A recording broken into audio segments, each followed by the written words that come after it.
un acteur de Plus belle la vie a été condamné à 6 mois de prison avec sursis comme l'ont révélé nos confrères du Parisien.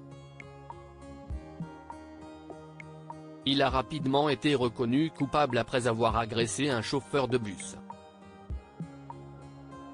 Un ancien acteur de Plus belle la vie refait parler de lui, mais pas pour une information concernant la série, désormais diffusée sur TF1.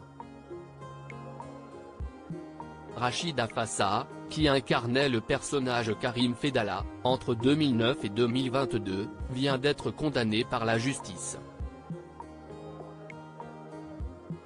Ce sont nos confrères de Valeurs Actuelles qui ont dévoilé l'information. Le 27 mars dernier, l'acteur de 56 ans, qui était ivre au moment des faits, a été interpellé aux alentours de 20 h après une vive altercation dans le bus de la ligne 80, rue d'Ennedoum, dans le 7e arrondissement de Marseille. Il est dit que Rachid Afassa aurait donné 2 coups de poing au conducteur, au niveau du visage, et qu'il lui aurait lancé des insultes racistes. Une scène dont plusieurs personnes ont été témoins.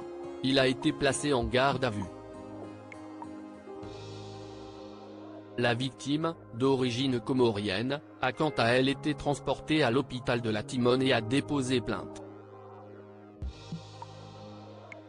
Des informations confirmées par le parquet de Marseille au Parisien. Un acteur de Plus belle la vie condamné par la justice après une agression. Le média ajoute que Rachid Afassa a été jugé en comparution immédiate le 29 mars et qu'il a été déclaré coupable d'outrage à une personne dépositaire de l'autorité publique commis en raison de la race, l'ethnie, la nation ou la religion, de violences aggravées par 2 circonstances suivies d'incapacité n'excédant pas 8 jours et d'injures publiques en raison de l'origine, l'ethnie, la nation, la race ou la religion, a indiqué le parquet de Marseille.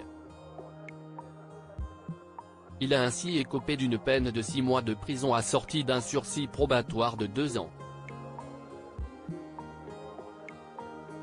Rappelons que Rachid Afassa incarnait le père d'Abdel Fedala, autrefois incarné par le défunt Marouane Bereni. Porté disparu depuis l'été, son corps sans vie avait été retrouvé en octobre dernier, dans une maison abandonnée située dans le Rhône. L'acteur qui avait 34 ans s'est suicidé par pendaison, mettant fin à une enquête de plusieurs semaines après un accident de la route. La disparition de son personnage sera prochainement traitée dans Plus belle la vie.